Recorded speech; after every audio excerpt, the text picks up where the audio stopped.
Welcome, everyone.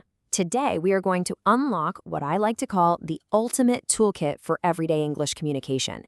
Whether you're navigating a busy city and desperately need to ask for directions, or you're sitting down to write this incredibly captivating text about your favorite travel destination, well, there's a specific structure to how the English language works. In this explainer, we're going to break down those very structures. The goal? To help you communicate not just correctly, but with real confidence and elegance. So let's dive right in. Okay, here is our roadmap for today. Number 1, asking and giving information. Number 2, the art of asking politely. Number 3, structuring a descriptive text. Number 4, simple present and adjectives. And number 5, the das es kam adjective rule. Section 1, asking and giving information, navigating social interactions. Let's get right into this first phase, which is all about the real-world application of getting the facts we need and helping others do exactly the same. Now, when we want to gather information, we basically have two primary tools at our disposal. First up, we have our WH questions. The ones starting with what, where, when, who, why, and how. Think of these as your heavy lifters. You use these when you need specific, detailed information, like where do you live or when does the class start?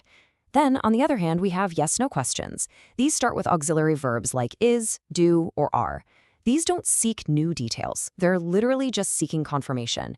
Is this the right classroom? You just need a simple yes or a no. Understanding which tool to pull from your toolbox is step 1 in effective communication. But hey, communication is a two-way street, right? When you're the one giving the information, how you package your response depends entirely on the social situation you're in. In a formal business setting, or maybe when speaking to someone of authority, you'd use a formal structure. Something like, I would like to inform you that, or based on the information I have, it shows respect.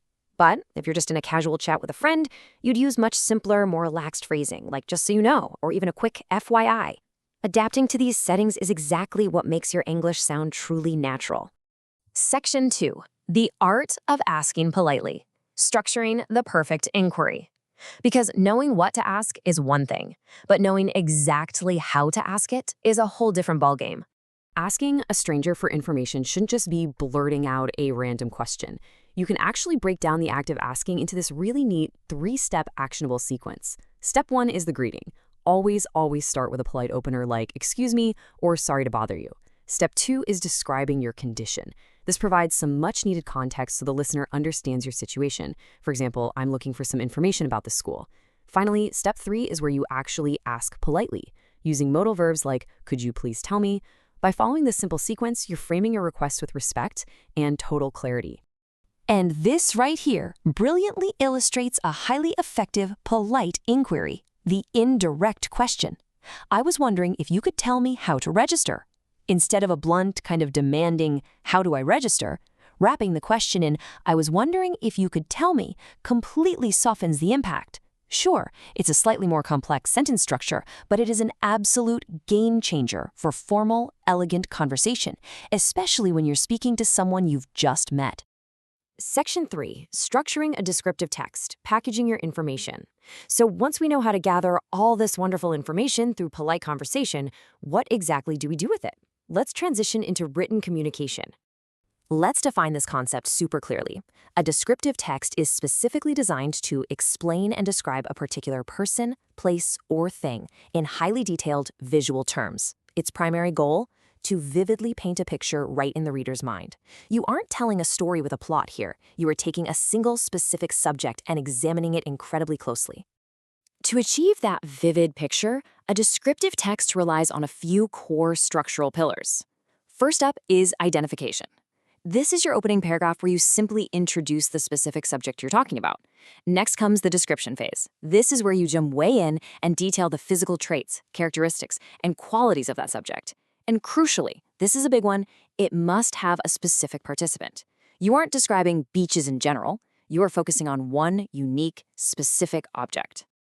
To really bring this concept to life, let's look at a vivid example straight from our sources.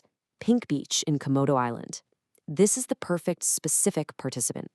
In your identification section, you would introduce the location. Then, in your description, you dive into the incredible details, like how the uniquely colored sand is actually a fascinating mixture of white sand, crushed coral, and microscopic red amoebas called foraminifera.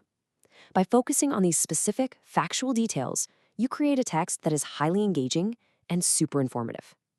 Section 4, Simple Present and Adjectives, the linguistic style of description. Now that we have the overarching structure of our descriptive text down, let's look at the linguistic style.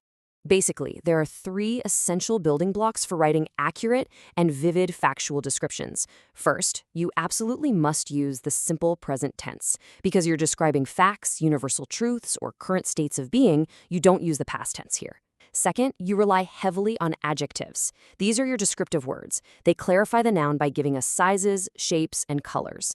And third, you need relating verbs, words like is or has, to physically connect your subject directly to those adjectives in the sentence. Let's look at how this works in practice. Say you're writing a descriptive text about a famous person like Taylor Swift. You use relating verbs and stack your adjectives to paint a physical picture. You use relating verbs like she has, followed by the adjectives blonde hair, blue eyes, and red lips. Notice how heavily color features in this description. Adjectives are literally the paint you use to fill in the canvas of your text. Section 5. The Dawes-Comm adjective rule, stacking adjectives like a pro. Okay, so here's the crucial point. What happens when we have multiple adjectives we want to use at the exact same time? You can't just throw them in any random order in English. There's a very strict rule for this. Enter Dawes-Comm. I know, it looks like a massive, intimidating word, but it's actually just an acronym dictating the exact, non-negotiable grammatical order of adjectives in English. It stands for determiner, opinion, size, age, shape, color, origin, material, and finally the noun you are describing. If you want to use 3 or 4 adjectives to describe something, you absolutely must follow this strict rulebook. Let's break this down with a strangely specific but grammatically perfectly accurate example. The beautiful, young, fat, blue Japanese plastic knife. Look at how those adjectives just cascade. The is the determiner. Beautiful is an opinion. We skipped size here, but hit young for age and fat for shape. Now pay close attention to exactly where color sits. The word blue sits perfectly right after shape and just before Japanese, which is the origin, followed by plastic for material. You would never say the plastic blue beautiful knife. It immediately sounds wrong to a native ear because it completely breaks the Dawes-Comm rule. Now let's actually apply this rule to our previous real-world examples to see how the color category anchors these descriptions. For Taylor Swift, we might say, her beautiful blonde hair. Her is the determiner, beautiful is the opinion, and blonde is the color, coming right before the noun hair. For our Komodo Island example, the stunning pink sand. Determiner, opinion, color, noun. Understanding exactly where color, size, and opinion sit in this framework allows you to stack adjectives like a total pro, creating incredibly vivid descriptive texts without making a single grammatical error. So, from mastering the polite, structured ways of asking for information on a bustling street, all the way to knowing exactly how to identify, describe, and grammatically construct a vivid picture in writing using the Dawes-Comm rule, you now have a seriously powerful set of tools. You understand how the English language builds from simple everyday interactions to rich, deeply detailed descriptions. I want to leave you with this provocative thought. With this toolkit in hand, what beautifully complex and perfectly structured description will you construct next? Keep practicing, keep stacking those adjectives, and I will see you in the next explainer.